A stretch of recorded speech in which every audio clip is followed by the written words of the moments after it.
Hello friends, स्वागत है आपका वीएस क्लासेस में। हम लोग एडीओ की क्लास देख रहे हैं, जिसमें आज हम लोग देखेंगे स्व सहायता समूह के बारे में। इसमें से एग्जाम में क्वेश्चन आता ही आता है, तो इसको हम अच्छे से देखेंगे। तो चलिए स्टार्ट करते हैं आज का क्लास। जो राष्ट्रीय ग्रामीण आजीविका मिशन एनआरएलएम है, जो राज्य में एसआरएलएम नाम से चलता है और छत्तीसगढ़ में इसको बिहान बोलते हैं। इस योजना को स्व सहायता समूह बनाकर चलाया जा रहा है। उद्देश्य, तो इसका मुख्य उद्देश्य है ग्रामीण क्षेत्र में स्थायी रूप से गरीबी को दूर करना और स्वरोजगार के साधन को उपलब्ध कराना, जिससे ग्रामीण लोगों की क्षमताओं का विकास हो। तो हम लोग देखते हैं कि इसका शाब्दिक अर्थ क्या है। स्व मतलब स्वयं, सहायता यानी मदद, समूह यानी लोगों का झुंड, मतलब ऐसे लोगों का समूह जो स्वयं की सहायता करते हैं। स्वयं की सहायता मतलब जो मिलजुल कर एक दूसरे की सहायता करते हैं, इसे स्व सहायता समूह बोलते हैं। अब हम लोग देखते हैं एनआरएलएम के तहत गठित स्व सहायता समूह का आशय। तो इससे आशय है कि समान विचारधारा, समान आर्थिक स्थिति, समान उद्देश्य वाले, समान कार्य वाले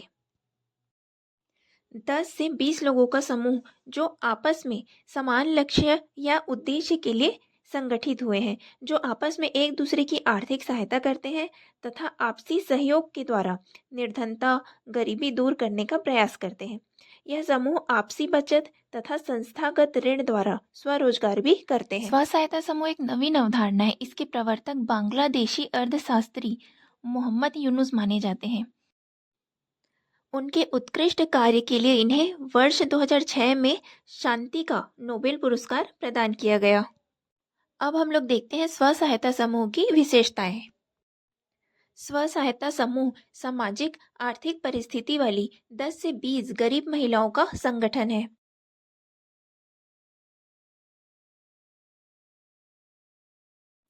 स्व सहायता समूह की समस्त महिला सदस्य एक ही पारा, मोहल्ला अथवा एक ही गांव की होती है। स्व सहायता समूह के सदस्यों के द्वारा ही समूह का नेतृत्व करने के लिए सचिव का चयन किया जाता है। समूह के सफल संचालन के लिए समूह के सभी सदस्य नियम तय करते हैं कि क्या करना है, कैसे करना है। समूह के नाम से एक बचत बैंक खाता नजदीकी बैंक में खोला जाता है। समूह गठन का मुख्य उद्देश्य परस्पर सहयोग द्वारा गरीबी उन्मूलन एवं महिला सशक्तिकरण है। अब हम लोग इसका ऐतिहासिक पृष्ठभूमि देखेंगे। इसकी शुरुआत 1972 में ईला रमेश भट्ट के द्वारा हुई। इसमें मैदानी क्षेत्र में 10 से 20 व्यक्तियों के समूहों का अनौपचारिक समूह होता है और पर्वतीय क्षेत्र में 5 से 10 व्यक्तियों के समूह का अनौपचारिक समूह होता है।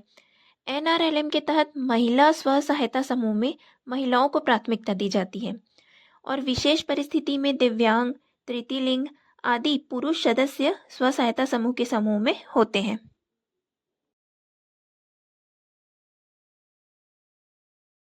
अब हम लोग देखेंगे कि स्व सहायता समूह के पदाधिकारी कौन कौन होते हैं।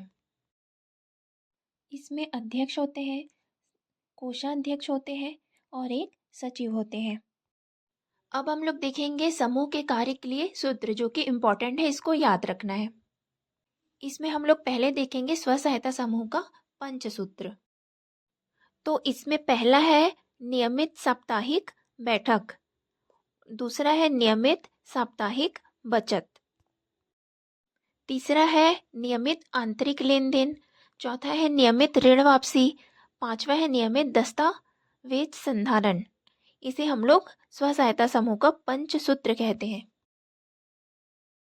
अब हम लोग देखते हैं इसके अन्य 6 सूत्र, जिसमें है शिक्षित समूह, स्वच्छ समूह, स्वस्थ समूह, नशा मुक्त समूह, सुपोषित समूह और सशक्त समूह। तो आइए इसको हम लोग अच्छे से समझते हैं। समूह को साप्ताहिक बैठक करना ज़रूरी होता है। इन लोगों को साप्ताहिक बचत करना होता है, आंतरिक लेन देन करना पड़ता है और समूह जो बैंक से ऋण लेता है उसको समय पर वापस भी करना होता है। और समूह में अगर ज़्यादा सदस्य हों तो इन लोगों को पंजीकरण कराना जरूरी होता है। समूह के लोगों को शिक्षित होना चाहिए, स्वच्छ होना चाहिए और स्वस्थ होना चाहिए। समूह के लोगों को नशा नहीं करना चाहिए। सुपोषित और सशक्त समूह होना चाहिए। अब हम लोग देखेंगे स्व सहायता समूह को ऋण की पात्रता। स्व सहायता समूह को पिछले 6 माह से सक्रिय होना चाहिए। अक्रिय स्व सहायता समूह पिछले 3 माह से सक्रिय हो, पंचसूत्र का पालन करता हो, नाबार्ड की ए ग्रेड श्रेणी में शामिल हो। तो अब हम लोग देखेंगे स्व सहायता समूह के प्रकार, कितने प्रकार के होते हैं और क्या क्या होते हैं। स्व सहायता समूह को उनके कार्य क्षेत्र और उद्देश्य के आधार पर कई प्रकारों में वर्गीकृत किया जा सकता है। ये समूह विभिन्न गतिविधियों और आर्थिक सामाजिक सशक्तिकरण के उद्देश्य से कार्यरत है।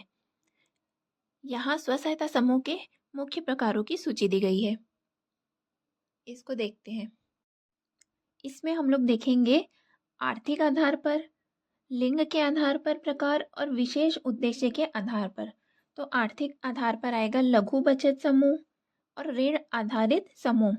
और लिंग के आधार पर देखेंगे महिलाओं का समूह, मतलब जिस समूह में पूरी महिलाएं रहेंगी, और पुरुषों का समूह जिसमें पूरे पुरुष रहेंगे, और महिला और पुरुष दोनों का समूह जिसमें महिला भी रहेंगी और पुरुष भी रहेंगे। फिर विशेष उद्देश्य के आधार पर इसमें कृषि आधारित, लघु और कुटीर उद्योग, स्वास्थ्य और पोषण, खाद्य प्रसंस्करण, पर्यावरण संरक्षण, उद्यमिता प्रशिक्षण। अब इसको हम लोग डिटेल में एक बार देख लेते हैं। तो पहले हम लोग देखेंगे आर्थिक या वित्तीय स्व सहायता समूह। तो ये क्या होता है? तो ये समूह वित्तीय सशक्तिकरण के उद्देश्य से काम करते हैं। इनका मुख्य कार्य गरीब और वंचित महिलाओं को वित्तीय सहयोग प्रदान करना है। इसमें शामिल महिलाएं एक दूसरे की मदद से सामूहिक रूप से बचत करती है। इसमें की महिलाएं सामूहिक रूप से सब मिलकर बचत करती हैं और एकत्रित धनराशि से लघु व्यवसाय या अन्य आर्थिक गतिविधियों के लिए ऋण उपलब्ध कराती है। इसमें देखेंगे लघु बचत समूह और ऋण आधारित समूह। तो लघु बचत समूह क्या है? तो ऐसा समूह जिसमें महिलाएं छोटी छोटी राशियों की बचत करती है और ज़रूरतमंद सदस्यों को ऋण प्रदान करती है। तो ये लघु बचत समूह है जिसमें छोटी छोटी राशियों से बचत करते हैं, कम कम पैसों से बचत करते हैं। और दूसरा है ऋण आधारित समूह। तो इस प्रकार के स्व सहायता समूह बैंकों या अन्य वित्तीय संस्थानों से ऋण लेकर अपने सदस्यों की आर्थिक आवश्यकताओं को पूरा करते हैं। ऋण आधारित समूह इसमें बैंक से ऋण लेते हैं। अब हम लोग देखते हैं महिला स्व सहायता समूह के बारे में। तो ये है महिलाओं के सामाजिक, आर्थिक और शैक्षणिक सशक्तिकरण के लिए काम करने वाले समूह।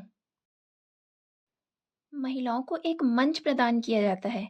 इसमें महिलाओं को एक मंच प्रदान कर उन्हें स्वरोजगार, शिक्षा और स्वास्थ्य सेवाओं के प्रति जागरूक करना होता है। इनमें समूहों का मुख्य उद्देश्य महिलाओं को आत्मनिर्भर बनाना है। इसमें क्या होता है कि जो गांव की महिलाएं होती हैं वो छोटे छोटे व्यवसाय जैसे अचार बनाना, पापड़ बनाना, हल हस्तशिल्प आदि का उत्पादन करती है और उन्हें बाजार में बेचती है। अब हम लोग देखेंगे पुरुष स्व सहायता समूह क्या होता है।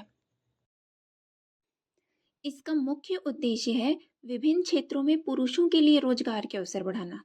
इसमें पुरुषों के लिए रोजगार के अवसर बढ़ाएंगे, पेशेवर कौशल को बढ़ाने वाला आवश्यक प्रशिक्षण प्रदान करना और कम ब्याज दरों में बैंक ऋण तक पहुंच को आसान बनाना।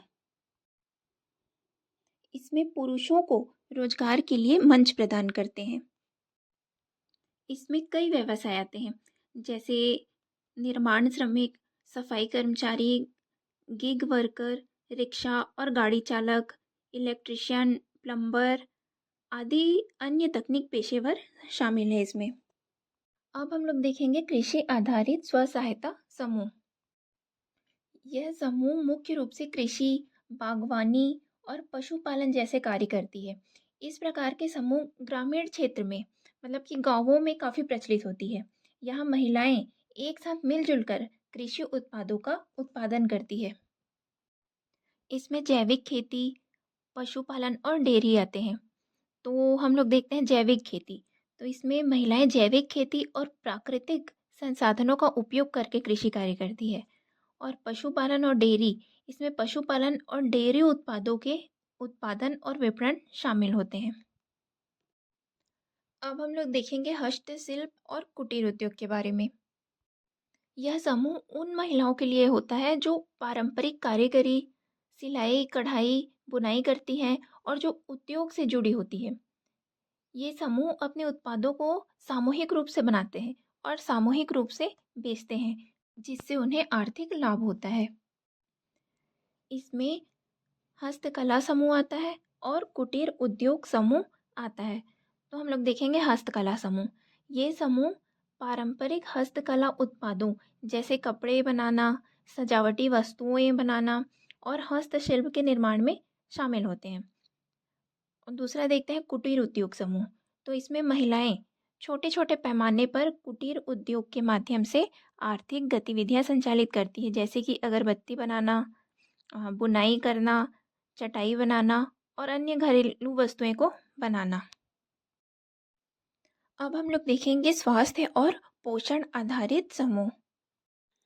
इन समूहों का उद्देश्य होता है कि महिलाओं और बच्चों के स्वास्थ्य में, पोषण में सुधार करना। ये ग्रामीण और आदिवासी क्षेत्र में जागरूकता फैलाने का काम करते हैं, स्वच्छता को बढ़ावा देने का काम करते हैं और पोषण संबंधी जानकारी लोगों तक पहुंचाने का काम करते हैं। आंगनबाड़ी स्व सहायता समूह। तो ये समूह आंगनबाड़ी सेवाओं के साथ मिलकर काम करते हैं और छोटे छोटे बच्चों और गर्भवती महिलाओं के स्वास्थ्य पर ध्यान केंद्रित करते हैं। और पोषण समूह, तो महिलाओं को स्वस्थ भोजन तैयार करने में, पोषण संबंधी ज्ञान और स्वस्थ जीवन शैली अपनाने के लिए प्रेरित करते हैं। अब हम लोग देखेंगे खाद्य प्रसंस्करण स्व सहायता समूह। यह समूह अचार, मसाले, पापड़ और अन्य खाद्य उत्पादों का निर्माण करती है और उसे बेचने का काम करती है। इसमें आते हैं महिला खाद्य प्रसंस्करण समूह। इसमें महिलाएं विभिन्न प्रकार के खाद्य उत्पादों का निर्माण करती है और वितरण करती है। और है जैविक खाद्य प्रसंस्करण स्व सहायता समूह। इसमें महिलाएं मसाले, तेल और अन्य खाद्य पदार्थ का निर्माण करती है। अब हम लोग देखेंगे पर्यावरण संरक्षण समूह के बारे में। ये समूह पर्यावरणीय मुद्दों पर काम करते हैं, जैसे कि जल को बचाना, पेड़ पौधे लगाना और स्वच्छता। महिलाएं अपने समुदाय में पर्यावरण के प्रति जागरूकता फैलाने का काम करती है और सामूहिक रूप से प्राकृतिक संसाधनों की रक्षा का कार्य करती है। तो इस प्रकार हम स्व सहायता समूह के कुछ प्रकार देख चुके हैं। अब हम लोग देखेंगे स्व सहायता समूह के गठन की प्रक्रिया। इसमें 10 से 15 महिलाओं का समूह होता है। स्व सहायता समूह के प्रतिपादन से पहले गांव के समुदाय नेताओं और प्रौढ़ लोगों की एक बैठक का आयोजन होता है। मतलब समूह बनने से पहले गांव के समुदाय, गांव के लोगों का एक बैठक होता है। दूसरा है स्व सहायता समूह के गठन की योजना और उद्देश्य पर चर्चा। मतलब समूह बनने से पहले उसकी योजना बनाएंगे और क्या उद्देश्य रहेगा उसका, मतलब चर्चा करेंगे उस पर। तीसरा है बैठक में स्व सहायता समूह के मूल सिद्धांतों के बारे में स्पष्ट रूप से चर्चा। और चौथा गठन की प्रक्रिया की शुरुआत। तो स्व सहायता समूह गठन करने के लिए क्या करना पड़ेगा, तो समूह बनने से पहले गांव के लोगों द्वारा, प्रौढ़ लोगों द्वारा उसका बैठक करना पड़ेगा और उस बैठक में उसकी योजना पर चर्चा करेंगे और उसके उद्देश्य पर चर्चा करेंगे और मूल सिद्धांतों के बारे में स्पष्ट रूप से उसका चर्चा करेंगे। इस प्रकार गठन की प्रक्रिया शुरू हो जाएगी। समूह गठन की प्रक्रिया में 6 महीने का समय लगता है और गठन होने के बाद उसको स्थायी होने में, स्थिर होने में 1 से 1.5 वर्ष का समय लग जाता है। अब हम लोग देखेंगे जो स्व सहायता समूह में बैठक होता है, उस बैठक में किस विषय पर चर्चा होती है, किस विषय पर बात होता है। इसमें चर्चा होती है सामाजिक विकास का, आर्थिक विकास का, शैक्षणिक विकास का और समस्या विश्लेषण का, हिसाब किताब, लेखा जोखा पर चर्चा, बचत राशि एवं ऋण आदि को बढ़ाने पर चर्चा, समूह की व्यवस्थाओं के लिए नियम पर चर्चा, समूह में नई जानकारियां प्रदान करना एवं समूह की अपनी नई सोच विकसित करना, समूह की संचालन की व्यवस्थाएं निर्माण करना। बैठकों का संचालन अलग अलग व्यक्तियों के द्वारा किया जाए। समूह के कार्य का मूल्यांकन करें, कार्य विभाजन एवं उत्तरदायित्व ग्रहण करने की भावना, सदस्यों की निविलंब तथा अविराम उपस्थिति, आगामी बैठक का समय एवं स्थान पूर्व निश्चित करना, समूह में एकत्रित साप्ताहिक मासिक बचत राशि को बैंक या सदस्य के पास जमा करने की जिम्मेदारी बांटना। अब हम लोग देखेंगे कि स्व सहायता समूह में जो अध्यक्ष होते हैं उसके क्या क्या दायित्व होते हैं। तो स्व सहायता समूह की नियमित बैठक तथा किसी भी प्रकार की अन्य बैठक की अध्यक्षता करेगा। स्व सहायता समूह की विभिन्न बैठक में लिए गए निर्णयों एवं प्रस्तावों को हस्ताक्षरित कर अनुमोदित करेगा। अध्यक्ष विशेष बैठक बुला भी सकता है और इसको स्थगित भी कर सकता है। यदि आवश्यक हो तो अन्य कार्यालय पदाधिकारियों एवं सदस्यों के सहयोग से किसी समस्या का समाधान करेगा, समूह के अंदरूनी व बाहरी संबंधों को बनाए रखेगा और स्व सहायता समूह की प्रगति रिपोर्ट नियमित तौर पर स्थानीय नगर निकायों को मांगे गए अन्य विवरणों के साथ देते रहना। यह सब है अध्यक्ष के दायित्व। अब हम देखेंगे सचिव के कर्तव्य।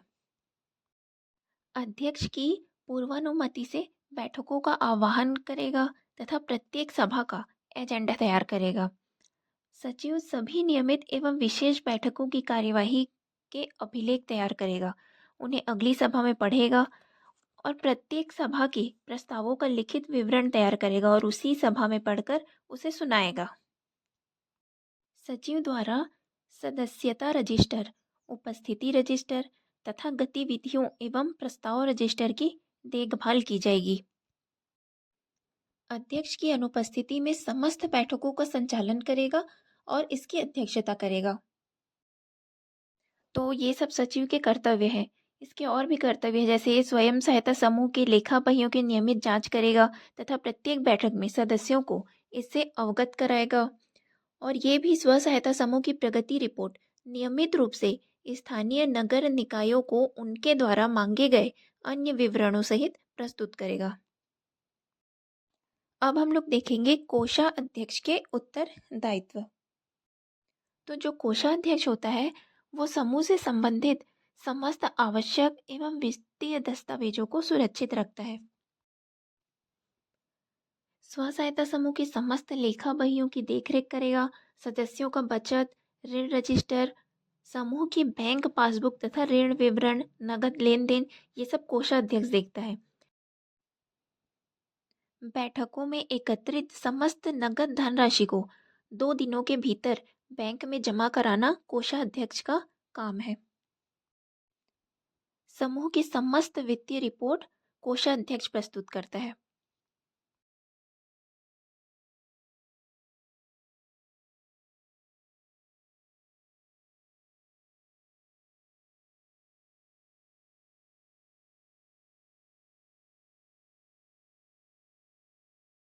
अब हम लोग जो भी पढ़े हैं उसका एक बार रिवीजन कर लेते हैं।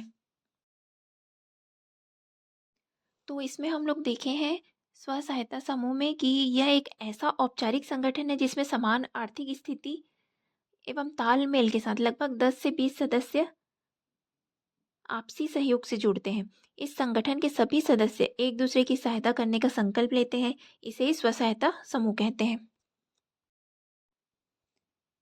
तो इसके प्रवर्तक बांग्लादेशी अर्थशास्त्री मोहम्मद यूनुस माने जाते हैं। इनको 2006 में शांति का नोबेल पुरस्कार प्रदान किया गया था। और स्व सहायता समूह में 10 से 15 गरीब महिलाओं का संगठन होता है, जो एक ही पारा, मोहल्ला अथवा एक ही गांव की होती है। इसकी शुरुआत 1972 में ईला रमेश भट्ट के द्वारा हुआ था। इसमें हम लोग पंचसूत्र देखे हैं और अन्य 6 सूत्र भी देखे थे। तो पंचसूत्र था नियमित साप्ताहिक बैठक, नियमित साप्ताहिक बचत, आंतरिक लेन-देन, ऋण वापसी, दस्तावेज संधारण। और शिक्षित समूह, स्वच्छ समूह, स्वस्थ समूह, नशा मुक्त, सुपोषित और सशक्त समूह। समूह में अध्यक्ष होता है, सचिव होता है और कोषाध्यक्ष होते हैं। इनके अपने-अपने काम होते हैं, वो भी हम लोग देख चुके हैं। और इसमें हम लोग स्व सहायता समूह के प्रकार देखे हैं। तो आर्थिक आधार पर देखे हैं लघु बचत समूह और ऋण आधारित समूह। और लिंग आधार पर देखे हैं महिलाओं का समूह, पुरुषों का समूह और पुरुष और महिला दोनों का समूह। फिर विशेष उद्देश्य के आधार पर देखे हैं कृषि आधारित, लघु और कुटीर उद्योग, स्वास्थ्य और पोषण, खाद्य प्रसंस्करण, पर्यावरण संरक्षण। फिर हम लोग स्व सहायता समूह के गठन की प्रक्रिया देखे हैं। इसमें 10 से 15 महिलाओं का समूह होगा और समूह बनने से पहले बैठक होगा। फिर गठन का योजना, उद्देश्य पर चर्चा करेंगे, मूल सिद्धांत पर चर्चा करेंगे, फिर प्रक्रिया की शुरुआत होगी। और इस पूरे गठन की प्रक्रिया में 6 महीने का समय लगता है। और स्व सहायता समूह की जो बैठक होता है उसमें किस विषय पर चर्चा होगा ये सब देखे हैं। सामाजिक विकास पर, आर्थिक विकास पर, हिसाब किताब, बचत राशि, समूह की व्यवस्थाओं के लिए नियम पर चर्चा, ये सब पर होता है, ये सब देख चुके हैं। इसमें और भी कुछ है जो हमको याद रखना है, जैसे कि सदस्य की संख्या अधिक होगी तो पंजीकरण करना ज़रूरी होता है। और एक परिवार से केवल एक सदस्य शामिल हो सकते हैं, जिससे अधिक परिवार इसमें शामिल हो सके। इसमें महिलाओं को ज़्यादा प्राथमिकता दी जाती है। समूह में नियमित बैठक होगा और उसमें उपस्थित रहना ज़रूरी होता है और पंचसूत्र का पालन करना होता है। और ये भी याद रखना है कि छत्तीसगढ़ में सर्वाधिक स्व सहायता समूह की संख्या राजनांदगांव में है। छत्तीसगढ़ में न्यूनतम स्व सहायता समूह की संख्या नारायणपुर में है। छत्तीसगढ़ में कुल सक्रिय स्व सहायता समूह की संख्या 2,09,000 है।